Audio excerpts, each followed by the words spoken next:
Tu sais, dans la vie, il y a des concepts de manga tellement improbables que t'es obligé d'y jeter un œil pour voir si c'est vrai. Genre, et si Sadako, la fille flippante de Ring, qui sort de la télé, se retrouvait dans un monde post-apocalyptique avec 2 gamines? Ben, c'est Sadako at the End of the World. Et contre toute attente, ça fonctionne vraiment. C'est pas un manga d'horreur, c'est pas non plus un pur drame.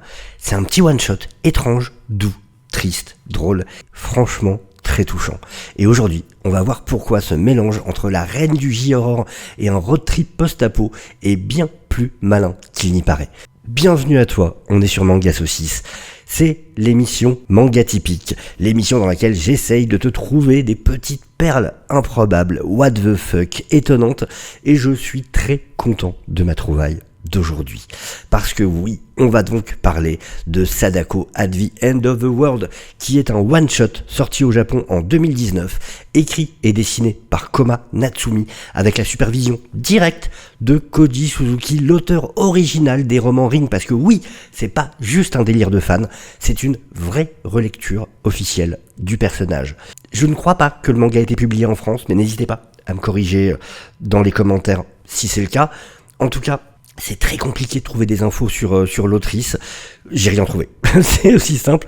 Je ne sais pas si elle a écrit autre chose et c'est bien dommage parce que franchement, j'aimerais bien lire d'autres œuvres de cette autrice. Donc pareil, n'hésitez pas à me dire en commentaire si vous avez l'information. Alors, pour ce qui est du pitch de Sadako at the End of the World, l'histoire commence dans un Japon complètement désert. On ne sait pas ce qui s'est passé et on ne l'apprendra jamais, à vrai dire. Guerre, virus, effondrement, zombies, on n'en sait rien. Juste, on se retrouve dans un monde vide. Plus d'humains, plus de villes habitées. Juste les ruines d'une civilisation. Et alors au milieu de tout ça, on se retrouve à suivre 2 petites filles, Ai et I. 2 petites filles qui vont marcher, vivre des aventures, explorer, essayer de comprendre ce qu'est le monde d'avant. Leur rêve, c'est de rencontrer d'autres humains, tout simplement. Et un jour, et c'est comme ça que le manga commence, elles tombent sur un vieux téléviseur et une cassette VHS. Elles n'ont aucune idée de ce que ça peut être, donc évidemment, elles essaient. Elles branchent, elles appuient sur lecture, et là, Sadako sort de l'écran. Et un des éléments très drôles, et en même temps presque dérangeant, j'ai envie de dire, on connaît l'histoire de Sadako, on connaît l'histoire de la malédiction, mais ces 2 petites filles n'en ont aucune idée. Et à aucun moment, elles n'ont peur de Sadako, elles voient juste une autre petite fille et elles ne savent pas qu'elles sont normalement destinées à mourir dans les 7 jours. Et quand Sadako leur dit qu'elle n'est là que pour 7 jours, pour elle, c'est qu'elle a juste autre chose à faire après, pour l'instant en tout cas. Mais en tout cas, spoiler, dans un monde où il n'y a plus d'humains, c'est effectivement difficile de propager une malédiction. Et d'ailleurs, c'est une des réflexions que Sadako va avoir au long du récit. Est-ce que ma malédiction s'arrêtera avec ces 2 petites filles?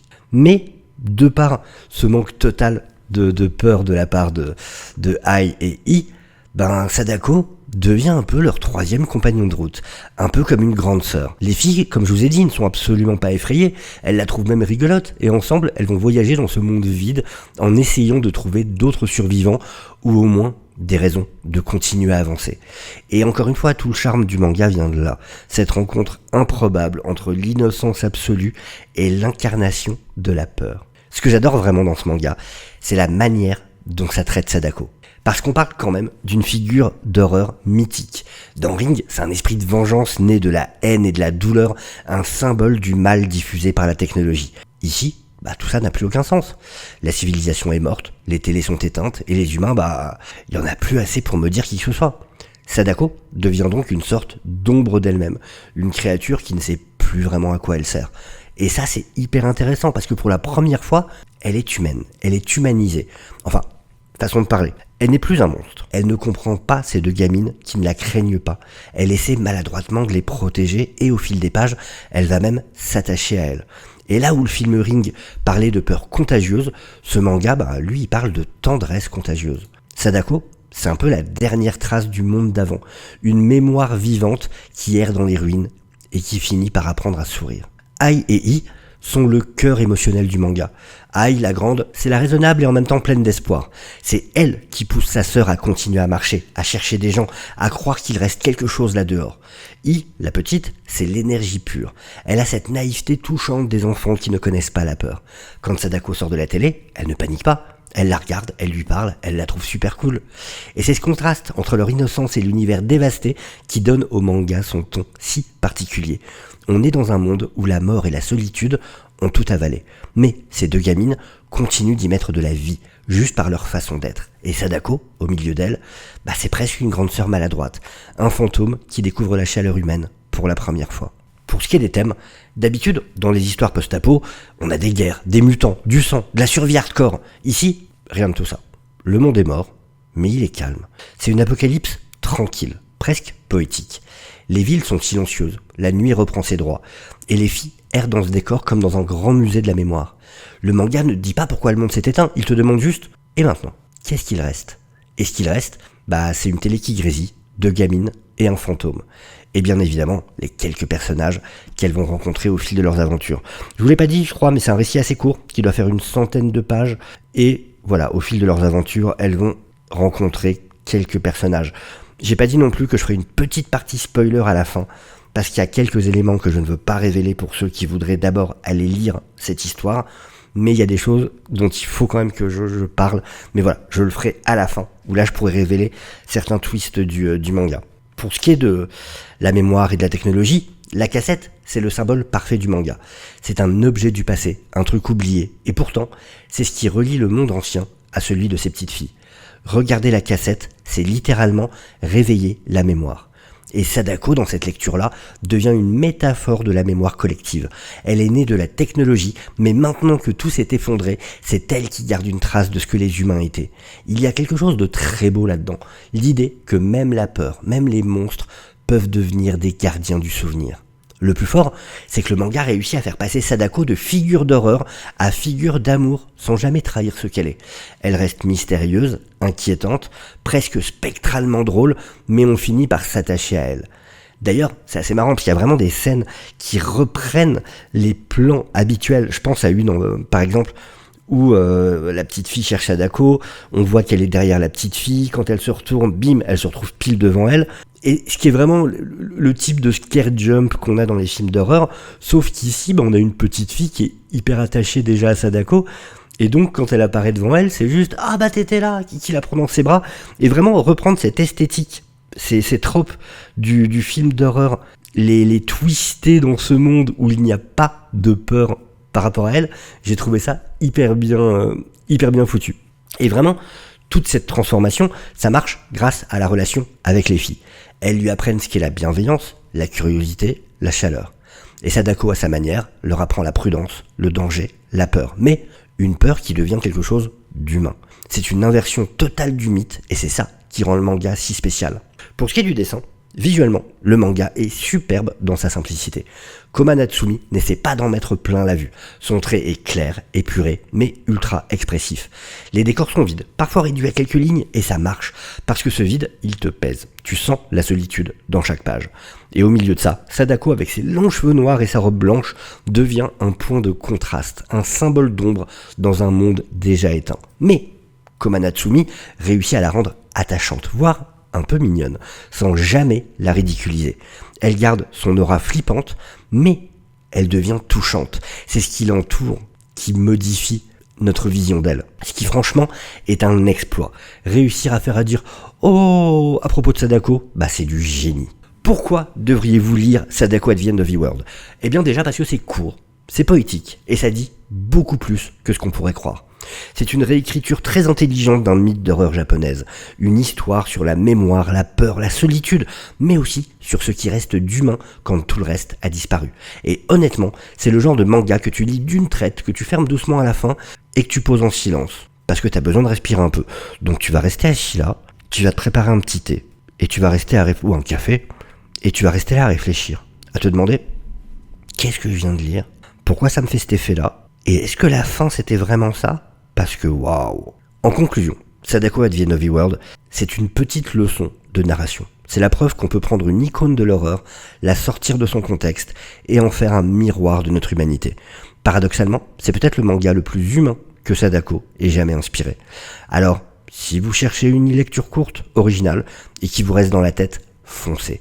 C'est un one-shot qui se lit vite, mais qui reste longtemps dans la tête. Merci d'avoir regardé la vidéo. On va passer à une petite partie spoiler. Donc vraiment, si vous voulez d'abord lire le manga avant d'écouter ça, voilà, vous êtes prévenus. Je vais passer en spoiler, ça va pas durer longtemps, mais vraiment faut que j'en parle parce que waouh, c'est une des choses qui m'a mis une claque en lisant ce manga. Alors, bim, on est en partie spoiler. Donc elles vont rencontrer différents personnages, 3 personnages pendant leurs aventures. Donc il y a le coiffeur, il y a cette vieille dame qui était une ancienne comédienne, et il y a le fantôme qui vit aussi dans un puits, qui est toujours là parce qu'il y a cette histoire d'assiette qu'elle a cassée pour laquelle elle s'en veut énormément. Il est tout mignon ce manga, il est tout choupiné, Sadako est toute choupinette, mais du coup, le fait qu'elle tue et le coiffeur, et surtout les petites filles, parce que cette malédiction de 7 jours, bah elle est respectée. Le manga aurait pu trouver la facilité de « Oh bah non, en fait je ne veux plus les tuer, je sais pas quoi, blabla ». Non, non. Et le pire en plus, c'est de voir que la grande des 2 petites filles a compris la malédiction, et la laisse faire, en mode de toute façon, elles sont dans un monde où il n'y a plus de vie, et elles préfèrent mourir et rester avec leurs amis qu'elles ont rencontrés sur la route, et Sadako, dans un au-delà, plutôt que de rester juste toutes les deux sur Terre. Mais waouh, c'est super surprenant, quoi. De se rendre compte que les 2 petites filles, effectivement, vont mourir à la fin, j'étais sur le cul. Mais déjà, quand elles retournent elles partent de chez le coiffeur, alors c'était tout mignon, oh, il lui a fait des beaux cheveux et tout ça, Sadako, même si on voit jamais son visage, hein, mais juste il lui nettoie les cheveux et tout. Et quand elles partent, et que Sadako est en mode tiens, j'ai oublié quelque chose. Ah oui, c'est vrai que j'ai pas dit avant, mais en fait Sadako ne parle pas. Elle a une espèce d'ardoise magique sur laquelle elle peut écrire, et donc elle se sert de ça pour communiquer. Et ouais, quand elle part de chez le coiffeur, et que Sadako est en mode ah, j'ai oublié un truc, et qu'elle y retourne, et qu'elle le tue, et que le coiffeur est en mode merci de m'avoir permis de coiffer des cheveux une dernière fois, merci d'être passé par là, et qui se laisse tuer, t'es en mode waouh. Et la partie avec la grand-mère, pareil, est hyper touchante parce que c'est hyper intelligemment fait. Il y a tout le délire avec les chaussures qu'elles ont trouvées dans une maison pour que Sadako ne marche plus pieds nus. Et tout le long, Sadako est en mode pas besoin, no need, qu'elle écrit sur son ardoise. Ensuite, elle rencontre la vieille dame dont il s'avère qu'en fait, ses chaussures appartenaient à sa fille ou petite fille. Et donc la grand-mère découvre qu'en fait, elle a plus de famille.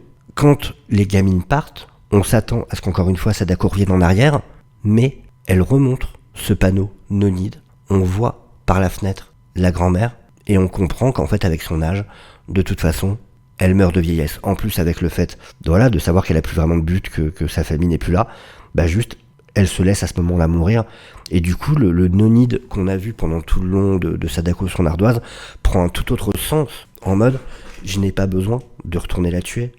Et waouh, ça provoque vraiment un truc, je trouve. Ça fait vraiment un truc. Puis bon, après, l'histoire avec l'autre fantôme qui est cool aussi. Mais vraiment, ouais, la fin avec les 2 gamines, quand la plus grande des 2 vient la voir en mode écoute, j'ai compris en gros, et y a pas de souci. Et waouh. Et moi, je me dis, mais non, Sadako, elle va dire non, c'est bon, machin. Et non, c'est sa fonction, mais en y attachant quelque chose d'autre, en mode, au moins, vous serez pas toute seule. On sera tous ensemble. Donc, il y a vraiment un côté doux amer. C'est triste, avec un côté heureux tout de même, mais très perturbant. On s'attend vraiment pas à ça pour le coup. Mais donc voilà, je voulais parler de ça vite fait en partie spoiler, parce que vraiment ouais, c'est certainement la partie la plus surprenante par rapport à tout ça, c'est le fait d'avoir été jusqu'au bout sur la fin de ce manga. Et pour un manga qui est aussi court, qui fait une centaine de pages, vraiment je trouve qu'on a une histoire quand même qui est complète, il n'y a pas de frustration sur le fait que ça se finisse. Enfin voilà, écoutez, merci en tout cas d'avoir regardé cette vidéo. Je vous souhaite une excellente journée, je vous dis à très bientôt, soyez curieux. Ciao tout le monde.